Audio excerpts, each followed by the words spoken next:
नमस्कार. आज मी बनवणार आहे कारले फ्राय. त्यासाठी घेतलेले आहेत मी हे 2 मध्यम आकाराचे कारले घेतलेले आहेत आणि एक लिंबू घेतलेले.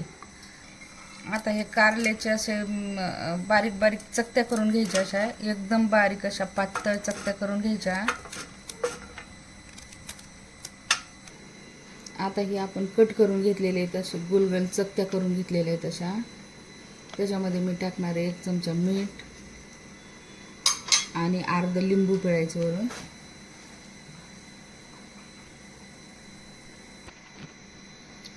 मीठ आणि लिंबू याच्यात टाकलेले आणि हे थोडंसं असं कालवून 10-15 मिनटं ठेवून द्यायचं.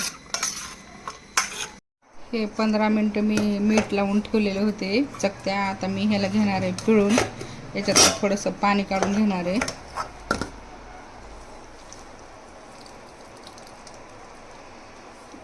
आणि आता हा तवा गरम करायला ठेवलाय मी.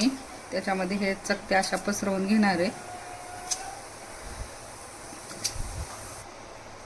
आता हे गॅस चालू करून त्याच्यावरती पसरवून घेतलेले आहेत चकत्या आणि ह्याच्यावर आता तेल टाकायचं थोडं थोडं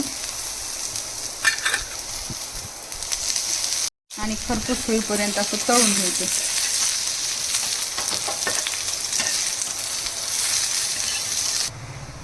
आता हे छान भाजलेले आहेत. आता मी हे काढून घेणार आहे. ज्यांना जास्त आणखीन कडक पाहिजे असेल तर कडक पण करू शकतात, पण अशा पण छान लागतात.